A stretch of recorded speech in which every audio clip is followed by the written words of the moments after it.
جشن آمد رسول صلی اللہ علیہ وآلہ وسلم کی بہت بہت مبارک ہو۔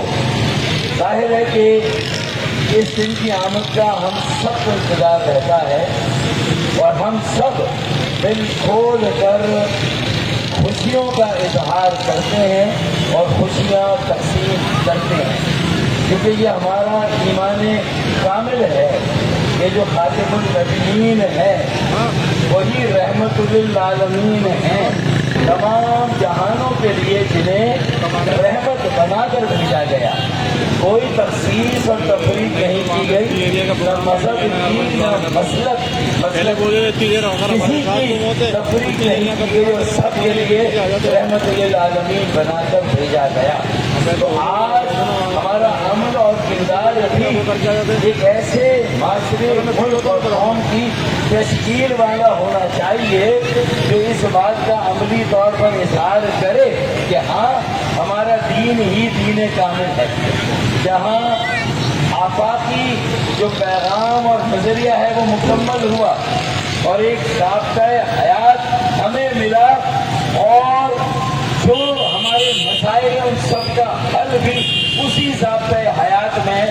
یہ ہمارے کامل یقین کی پہچان اور یہی ثبوت ہے۔ اور دیکھیں باقی اگر ہم تقابلی جائزہ لیں، میں کوئی بہت لمبی بات نہیں کروں گا کہ باقی تمام انبیاء اللہ تعالیٰ کی ذات کے ذکر کو بلند کیا گیا تو وہ نبی آخر الزمان حضرت محمد مصطفیٰ صلی اللہ علیہ وآلہ وسلم کی ذات۔ اور ظاہر ہے کہ ضابطۂ حیات کیا ہے؟ ناانصافی کا خاتمہ، ظلم کا خاتمہ، مظلوموں کے ساتھ کھڑے ہونا اور خلق خدا کو ہر طرح کی غلامی اور محتاجی سے نجات دلانا۔ ہماری دعا ہے کہ ہمارے ملک میں بھی ایسے اصلاحاتی ایجنڈے اور پروگرام کا آغاز ہو جس سے کہ یہ بیڑیاں ٹوٹ جائیں، جس سے کہ یہ زنجیریں ٹوٹ جائیں، ہر شہری جو ہے غلامی رسول کے علاوہ کسی کی غلامی کو قبول نہ کرے، اللہ کی محتاجی کے علاوہ کسی کا محتاج نہ ہو، اور اپنے معاملات روزمرہ کے خود حل کرنے کے قابل ہو۔ اللہ تعالیٰ نے اسے شعور دیا ہے، اسے ذمہ داری دی ہے۔ اللہ تعالیٰ ہمیں وہ ذمہ داریاں اور وہ فرائض اٹھانے اور انہیں ادا کرنے کی توفیق عطا فرمائے۔ آخر میں میری بات کا مطلب آپ سمجھ رہے ہوں گے کہ یہ آغاز ہے آج کا یہ جشن، اگلے جشن تک پہنچتے اللہ تعالیٰ کو گرے، جو بندی ہوئی ہے وہ کھول دے، جو زنجیریں پڑی ہیں وہ ٹوٹیں، اور جو بندشیں ہیں وہ ختم ہو، لوگ آزادی کے ساتھ کھلی فضا میں سانس لے سکے۔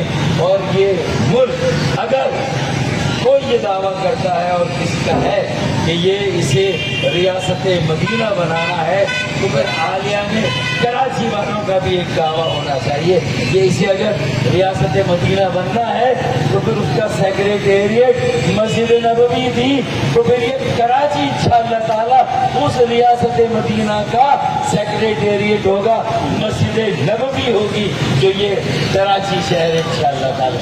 اللہ تعالیٰ ہماری ان باتوں کو قبول کرے۔ ہماری دعاؤں کی قبولیت کا وقت ہے لگ رہا ہے۔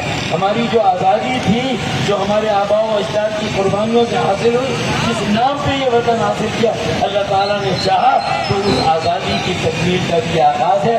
اگلے انشاءاللہ تعالیٰ جشن ولادت رسول تک ہم زیادہ بہتر فضاؤں میں سانس لے سکیں گے انشاءاللہ۔